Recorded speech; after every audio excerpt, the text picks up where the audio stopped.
gente, a coluna é uma das partes do corpo humano mais sensíveis, que define muito da nossa qualidade de vida.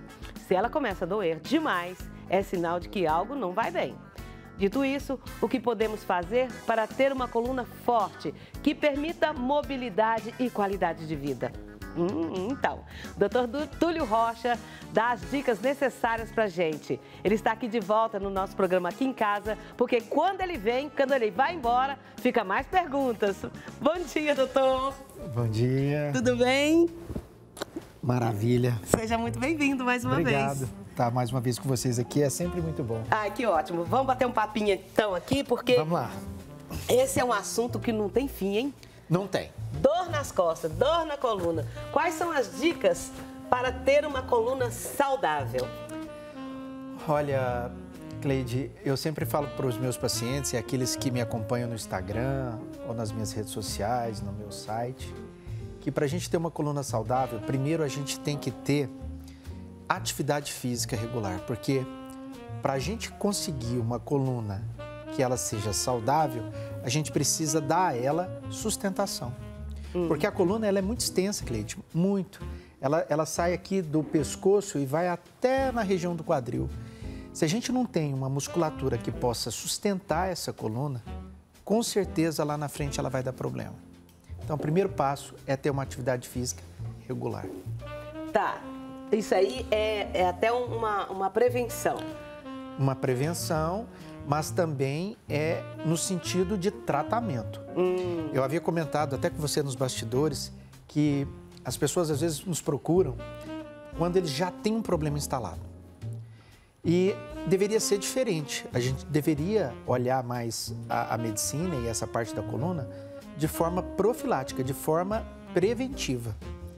Fazendo as atividades físicas, tendo hábitos de vida saudáveis, observando muito as comorbidades, que são aquelas doenças que acompanham as pessoas, principalmente diabetes, que é uma das doenças que mais interferem no nosso corpo e também na coluna. É mesmo? Na coluna também? Na coluna também. O que acontece com os diabéticos? Os diabéticos, eles têm uma tendência natural a ter uma insulina que não é adequada. O corpo humano, ele tem uma sensibilidade muito grande à insulina, seja para mais ou para menos. Quando você tem um grau de glicemia alto, o nervo que está na coluna e que sai da coluna e desce para os braços, ou que está da coluna e sai da coluna e desce para as pernas, eles podem ficar sensibilizados e criar um processo inflamatório do próprio nervo que se chama neuropatia. E nos casos dos diabéticos, a neuropatia diabética. Gente! Perfeito. Que coisa, hein? Que coisa. Não podia nem imaginar que o diabético corre sério risco de ter problemas na coluna. Problemas na coluna e os problemas neurológicos decorrentes disso. Porque se você tem essa parte neurológica, que é a parte do nervo mesmo, que dá sensibilidade e dá força na perna ou nos braços, ele vai ter, além de dor, uma diminuição muito importante da força muscular nos braços ou nas pernas. Então, você imagina, a pessoa que já tem um problema de saúde, geralmente é uma pessoa, um adulto jovem ou um adulto ali acima dos 55, 60 anos de idade, e que ele ainda agora vai ter dor importante, diminuição das forças musculares, dormência, então acaba prejudicando ele de forma assim muito importante a qualidade de vida dele. E para quem tem a glicemia baixa também afeta? A glicemia baixa, ela não afeta essa questão da coluna ou da parte neurológica, mas a glicemia baixa, muitas pessoas acham assim, poxa, então se a gente tem uma glicemia alta, é ruim, então eu vou ter uma glicemia baixa. Também os baixos índices de insulina no nosso corpo, eles causam déficit. As pessoas incorrem muito no risco de fazer os quadros hipoglicêmicos, que é quando você tem uma glicemia muito baixa, principalmente com perturbação da atividade de cognição, de atenção, de capacidade de fala e também os riscos de se fazer um quadro de vertigem persistente e às vezes até a tontura que leva ao desmaio. Meu Deus, e como é que a gente equilibra essa glicemia? Olha, para a gente equilibrar a glicemia, o nosso corpo ele já faz isso automaticamente. Então, a gente não precisa preocupar com essa estabilização da glicemia, porque isso já é inerente ao ser humano. Agora, quando a gente tem a hiperglicemia, que é o mais importante, a gente tem que observar quais são as causas da hiperglicemia. O que está causando a glicemia alta no seu corpo? E poder tratar ela na raiz, tratar a doença de base, depois de uma identificação, e você também fazer as atividades que possam promover a baixa dessa glicemia. Nos casos da glicemia que ela é baixa, você também tem que observar qual é a razão que está deixando a glicemia tão baixa no seu corpo e fazer as promoções para aumentar ela, para que ela atinja um nível que seja adequado para você. Doutor, depois de desgastado ou alguns problemas, é possível ter uma coluna assim zerada, saudável de novo? Ai, do jeito que o Papai do Céu fez, só ele, né, Gleide? Só ele, né? Mas tem. Eu sempre falo para meus pacientes, às vezes tem gente que chega já com uma situação já mais avançada e fala, poxa, doutor, passou da hora e agora vai ser difícil eu recuperar, talvez eu vou ter que conviver com a dor. Eu ouço isso demais no meu consultório, até colegas médicos falando para o paciente equilibrar e aprender a conviver com dor. Ninguém ele habitua a viver com a dor. Isso é uma coisa que a gente deveria abolir do nosso vocabulário. A dor, ela precisa ser tratada. E hoje nós temos uma série de opções de tratamento para que a pessoa melhore a dor e também melhore a questão anatômica da coluna. Às vezes uma coluna que está muito desgastada, a gente consegue recuperar ela em algum ponto para que a pessoa tenha boa qualidade de vida, que é o mais importante. Você está falando da coluna que eu já fiquei meio assim, ó, sentada mais direitinho, porque a gente vai conversando, vou ficando curiosa, aí eu fico, pois é, né? E automaticamente eu faço isso. Então, o cachimbo, como é que é o ditado? Cachimbo na boca... É que entorta a boca, né? O hábito do cachimbo é que entorta a boca. Isso. Então, quer dizer que essa posição pode ser assim, eu não tenho problema nenhum de coluna degenerativo, nem de família, nem nada. Mas esse meu hábito ruim pode detonar minha coluna? Pode, Cleide. E é uma das coisas que eu sempre estou batendo na tecla com aquelas pessoas que eu tenho contato, é sobre a questão postural. A postura da coluna, ela talvez seja o marco mais importante para que você tenha uma coluna saudável. Peraí, doutor, nós estamos sentados aqui, o senhor está retinho aí, tem uma almofada aí atrás, e geralmente em casa nós estaríamos assim, ó. Eu estaria conversando assim. E aqui não, aqui nós estamos mais assim, arrumadinhos, porque nós estamos... Mais bem postados, mais bem postados. Se eu tiver... Vamos supor que se eu estou lá na minha casa, nós vamos conversar mais ou menos uma meia hora. Como é que eu devo ficar? Desse jeito mesmo, descansar? As pessoas confundem uma postura adequada com uma postura desconfortável. Ah, tá. Isso não precisa ser verdade, porque ela não é. A gente pode ter posturas que são adequadas, mas também com qualidade, com conforto. Igual você fez muito bem aí. Sempre oriento, quando a pessoa for sentar, para que ela apoie as costas numa almofada em que ela possa manter a integridade da coluna, para que a coluna não fique desviada, não fique muito fletida, não fique muito flexionada. Porque se você começa a colocar a coluna em posições muito ruins por tempo prolongado, isso vai acabar causando algum problema.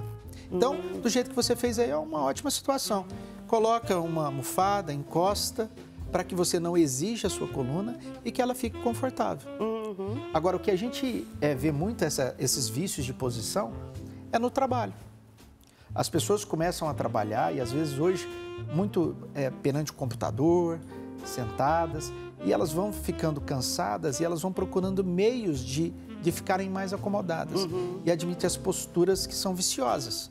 Esses vícios de posição é que geram todo aquele mal-estar inicial e ele é o gatilho para que você comece a um problema ali na coluna que às vezes poderia passar sem ter. A pessoa tendo essa condição, essa consciência corporal, ela poderia ter uma coluna mais saudável por mais tempo. Olha que nós temos 3 câmeras aqui. Esses meninos, eles trabalham, eles começam cedo, 5 horas da manhã, não é isso, mais ou menos? E vão até meio-dia.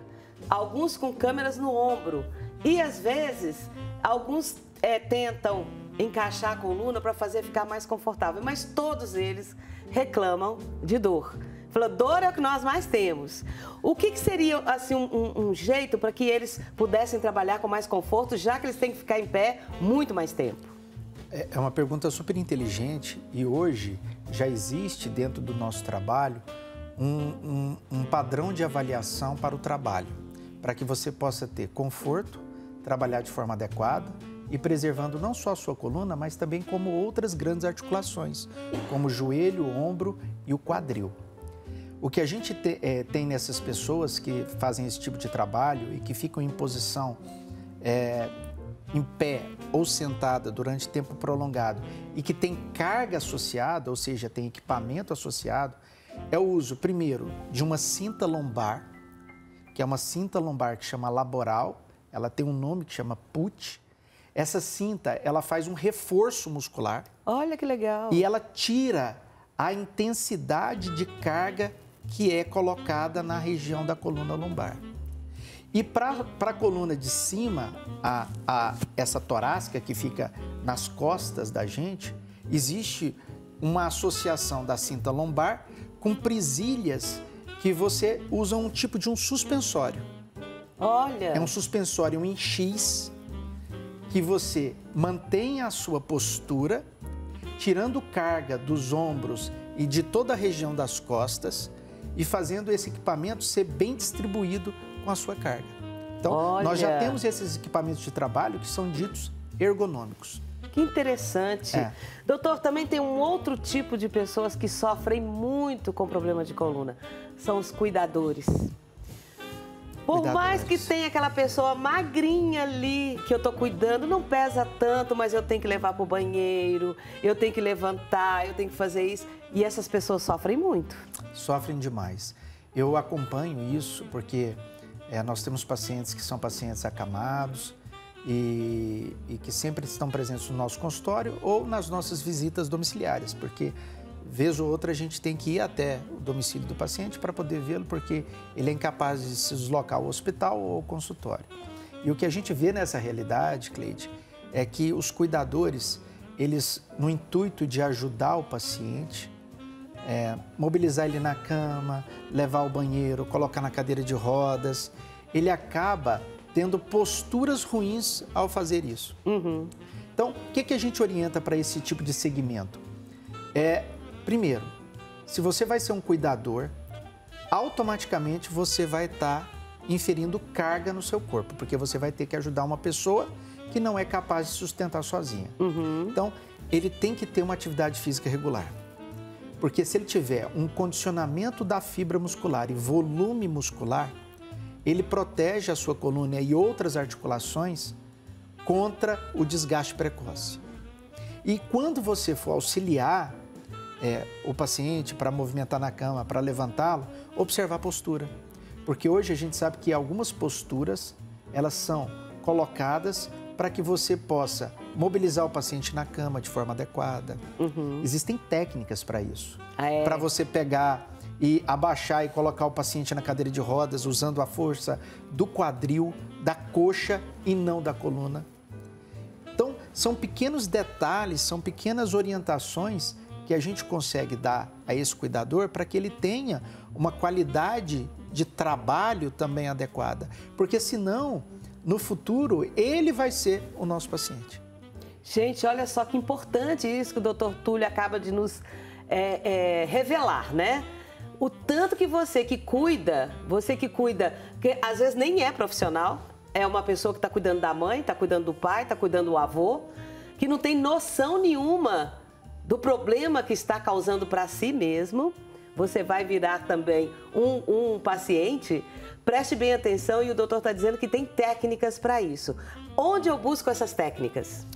Hoje nós temos alguns centros de excelência na avaliação e na preparo desses cuidadores. Depois, se você quiser, eu posso te dar 2 nomes de locais aqui em Goiânia que mostram técnicas para pessoas que são da enfermagem ou da área da saúde, ou mesmo aqueles familiares, porque a grande maioria dos cuidadores são os próprios familiares. Sim.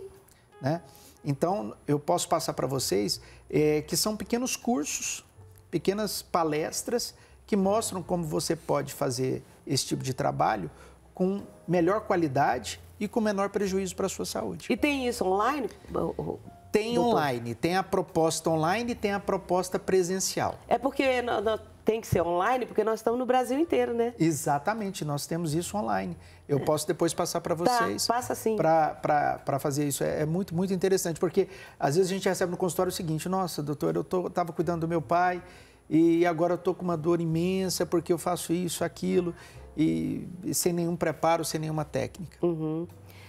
Ô, doutor, o paciente, o idoso, ele cai dentro de casa, tirando o tapete, tirando acidentes, ele cai e quebrou o osso ou o osso que quebrou e ele caiu? Excelente pergunta, Cleide. Isso é uma das realidades que a gente vive. Eu até falei no meu Instagram na semana passada, porque eu sempre uso as minhas redes sociais para a gente poder dar dicas, orientações para aquelas pessoas que estão sempre com a gente nesses lugares. Eu digo, o idoso ele tem que ter um cuidado especial com relação à queda. Por quê? Porque com a idade, a nossa compleição física ela diminui, ela fica alterada. E a graduação, a qualidade do osso do idoso também se altera. Eu acho que todos vocês que estão nos assistindo já ouviram falar de uma condição que chama-se osteopenia ou osteoporose. Sim. Que é quando você passa a ter uma desmineralização, ou seja, uma incapacidade de agregar cálcio ao osso. Aí o osso vai ficando desgastado, vai ficando mais frágil e ele fica mais suscetível a fraturas de pequenos impactos. Ou seja, grandes fraturas desproporcionais ao estímulo. Então, às vezes, tem paciente idoso que o osso está tão fragilizado, que tem uma osteoporose tão grande, que o ato de sentar, às vezes, fratura a coluna. Meu Deus! Que são chamadas as fraturas por insuficiência. Fraturas por insuficiência de cálcio no osso. Então, às vezes, o idoso ele não fraturou porque caiu. Ele caiu porque fraturou. São as fraturas espontâneas. Isso acontece muito. E eu vou dar uma dica para vocês também aqui, que eu sempre falo nas minhas redes sociais, é que é evitar de pegar banquinho, tamborete, para mexer prateleira de cozinha. Eu digo, eu opero 2 a 3 idosos por semana por queda assim. E eles são rilientos, eles são teimosos. Pode deixar que eu pego. Nossa, não assim. E parece que a gente fala, aí que eles fazem aí mesmo. Aí que faz mesmo. Você não pensa espera. que eu não dou conta? Ao invés de pegar um banquinho, pegue uma escada. Ou se você já acha que não tem condições de fazer esse tipo de movimento, chama uma pessoa adequada, chama um filho, uma pessoa mais nova. Evite, porque depois que fratura, Cleide, o tratamento é muito demorado, é difícil. O paciente passa por experiências que ele não precisaria ter passado. Tá, doutor, eu quero saber outra coisa, a questão depois dessa fratura, depois dessa pessoa acamada. Aí vamos supor que fala, não vamos operar, não, já tá velho mesmo, deixa ele quietinho aí, tal, e tal, e tal. A qualidade de vida para uma pessoa que fica acamada e que poderia fazer uma cirurgia, qual que é a qualidade, a diferença da qualidade para quem fica quietinho e para quem faz a cirurgia? Olha, hoje em dia, graças a Deus, nós tivemos um avanço nos últimos 20 anos para os tratamentos cirúrgicos da coluna que foram, assim, maravilhosos. Avançou muito? Avançou demais. Não só na tecnologia, na capacidade que a gente tem de ter instrumentais adequados para esse tipo de situação, mas também em técnicas que melhoraram muito o acesso do paciente para o tratamento adequado. Antigamente, um paciente de 60, 70 anos de idade que tinha uma fratura importante da coluna, ele era colocado acamado para o resto da vida, sendo que às vezes ele tinha ali 15, 20 anos ainda de vida pela frente. Imagina a qualidade de uma vida de uma pessoa que era ativa, ficar acamada por 10, 15, 20 anos numa cama. Isso é péssimo. Mata a pessoa antes do tempo. Mata, igual com minha certeza. avó falava, mata antes do tempo. Mata. Hoje em dia, salvo exceções clínicas, assim, condições clínicas do paciente que são muito graves, a gente opera pacientes idosos com grande qualidade, com recuperação adequada para ele retomar o seu ritmo de vida. Há 2 meses eu operei uma senhora de 91 anos de idade. Que gracinha! 91 anos de idade. E hoje ela já está andando, fazendo as coisas do dia a dia, dentro da realidade dela, mas ela não está mais acamada. E está viva, e está vivendo, bem. e está Então, bem. hoje a gente preza muito pela qualidade de vida do paciente. Não, a questão de idade, ela hoje não é um fator que a gente olha. O que a gente olha é a condição clínica do paciente. Às vezes o cara tem 90 anos de idade, mas ele tem muita saúde. E às vezes tem um paciente de 40 anos de idade que está com a saúde muito comprometida. Então, hoje idade não é mais tabu. O que a gente olha é a condição do paciente e a qualidade de vida que ele pode ter. E mesmo porque que um idoso, assim, na cama, acamado, ele vai definhando. Vem um monte de outros problemas, problemas de coração, problemas de pulmão, que eu nem sabia que por ficar acamado dá isso, as escaras também. Por isso que a gente hoje está preconizando o tratamento precoce de qualquer tipo de problema que o paciente tem para tirar ele da cama. Porque o paciente, mesmo que seja rígido, mesmo que ele seja um cara saudável, mas se ele ficou acamado, isso decorre numa série de problemas. Vou te enumerar os problemas mais importantes que acometem os pacientes que são saudáveis, mas que por algum fator passaram a ser acamados. O primeiro comprometimento é a perda muscular. Se observa o paciente, principalmente em UTI, naqueles que são acidentados, o cara bem jovem, com 1 semana de UTI, ele está com um prejuízo de massa muscular assim, absurdo. Isso chama-se sarcopenia. É quando você vai tendo perda da massa muscular. Então a pessoa emagrece muito e ela perde músculo. Que é o pior. Que é o pior, porque isso dificulta a capacidade de recuperação. Segundo, as complicações pulmonares. O paciente, ele quando fica deitado, acamado durante muito tempo, aqueles fluidos que tem dentro do pulmão, porque o pulmão não tem só ar, ele tem alguns fluidos, ele vai se depositando ali pela força da gravidade nas bases do pulmão. E aí o paciente começa a ter pneumonia por decúbito.